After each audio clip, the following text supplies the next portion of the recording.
Donc, le voilà. On va y arriver. C'est un capteur 3,2. C'est un Samsung Spica avec Google. Avec la ROM Cyanogen Mode que j'ai flashé pour avoir l'Android 2.2 dessus. Donc, c'est l'avant-dernière mise à jour. Elle est pas mal du tout. Euh, alors, donc, là tu peux le mettre en silence directement. Il est ici. Là tu déverrouilles. Donc tu as les live wallpaper. Donc ça tu peux choisir ce que tu veux hein, comme fond d'écran. Tu peux modifier, donc tu peux le prendre, tu le mets où tu veux. Voilà, tu vois, il tourne pas trop mal. Euh, Après les widgets, donc tu peux mettre les widgets directement à partir de là, tu restes appuyé sur l'écran. Comme ça, hop. Et puis tu as les widgets qui apparaissent, enfin tu peux sélectionner tes widgets. Voilà, donc ils sont là.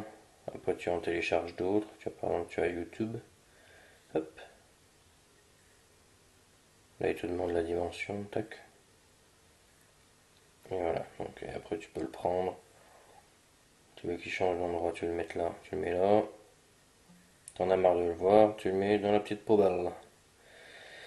Ça c'est le menu où il y a toutes tes applications qui sont stockées. Voilà. Donc après il est relativement fluide. C'est pas non plus une bête de concours, hein, parce que c'est un téléphone qui a pas un processeur ni de la mémoire RAM qui est super violente, mais il tourne pas trop mal en 2.2. Et l'avantage c'est que tu peux stocker tes applications sur la carte mémoire avec cette version Android. Donc ça te fait de la place quand même pour la mémoire du téléphone. Donc il est routé, donc à mon avis ça je te conseille de pas trop y toucher. La petite application qui est là, super utilisateur, espèce de petite pirate Android. N'y touche pas, tu risquerais de t'embrouiller. Pour l'instant, il est bloqué Bouygues Télécom. Normalement, je devrais le faire débloquer cette semaine. Bah après, tu as toutes les applications classiques d'Android. Hein. Tu as. Bah, ça, tu verras. Hein. Tu as le Map qui est plutôt pas mal. Tu as Navigation. Donc, c'est un vrai GPS à commande vocale. C'est pas le truc tout pourri de chez Apple. Euh, Après, tu télécharges ce que tu veux. Twitter. Là, tu as Facebook par exemple. Donc Facebook c'est pareil, il faut le paramétrer, là il n'y a rien de paramétré. Donc tu vois, contre un machin chose, bon pour l'instant on s'en fout, mais c'est Facebook Android, il est assez joli. Et ce qu'il y a c'est qu'après tu peux en faire tu peux mettre le widget directement pour que tu aies eh ben, tes infos qui arrivent directement sur ton petit widget, sur le widget, sur ton home en fait. Voilà. Qu'est-ce que j'oublie? Euh, Après il faudra créer un compte Gmail parce que tout tourne autour de ça, puisque c'est Google, donc il faut que tu crées un compte, il va synchroniser tes contacts, il va tout synchroniser. Et tu pourras utiliser Android Market, puisque là, si tu veux lancer Android Market, forcément, il va te demander eh bien, de synchroniser Add Google Account, comprends-tu? Voilà. Donc forcément, il te faut ça. Pareil, le moteur de recherche Google, commande vocale. Bon, après, là, je sais plus en quoi je suis, donc je sais pas s'il va réussir à. Oui, ça va, je suis pas complètement débile. Recherche vocale. La recherche vocale prend désormais en charge ta gueule. Oui. Alors, je voudrais un Samsung Spica. Bon, il va galérer parce que j'ai dit plein de trucs. Hey, so you listen Ikea? Non, c'est pas ça. Il faut le paramétrer en français, forcément, ça marche mieux. Euh... Voilà, donc les messages. Enfin, après, c'est un téléphone. Hein, je pense que c'est pas le premier téléphone que tu as. Voilà. Je sais plus les accessoires qu'il y a de fournis avec, je crois. Je sais pas s'il y a un casque ou pas, parce que bon, t'as l'application musique et tout ça, pour avoir les MP3. Bon, ça c'est la musique à Caroline, faudrait que je la supprime si tu veux. Je pense que c'est mieux. Pareil, tes photos, tu as la galerie qui est en 3D. Bon, elle met un certain temps à se lancer, donc voilà. Les touches, du raccourci rapide. La touche qui sert vraiment à que dalle, c'est droite et gauche.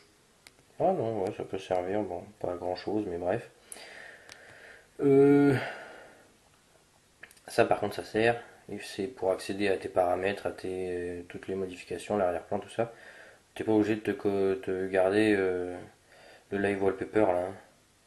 Tu peux choisir soit une image normale, soit des petites herbes qui poussent, tu vois, des trucs en tendance. Bon, ça met un certain temps à charger pour le changer, mais tu vois. En plus là il fait nuit, c'est trop fun. C'est la nuit étoilée, tu vois, par exemple, c'est magnifique. Ou alors même des feuilles qui tombent sur un lac d'automne, ça tue la mort. Enfin, normalement. Ok, c'est cool. Bah, tu chargeras plus tard, hein. Voilà. Celui-ci, est-ce qu'il veut se lancer, celui-là? Bon, c'est pas très rapide, hein, mais à la limite, toi, au moins, toi, tu auras le temps. Voilà. Donc après, sélectionner, tu peux le paramétrer, c'est très joli, c'est magnifique. Voilà. Et puis, voilà, je sais pas qu'est-ce que j'oublie, je pense que j'oublie rien. Le reste, tu te démerdes. Ça, c'est l'appareil photo. Ah, voilà. Appareil photo, vidéo. Hein. Donc 3,2 mégapixels. C'est pas extraordinaire, mais c'est déjà pas mal.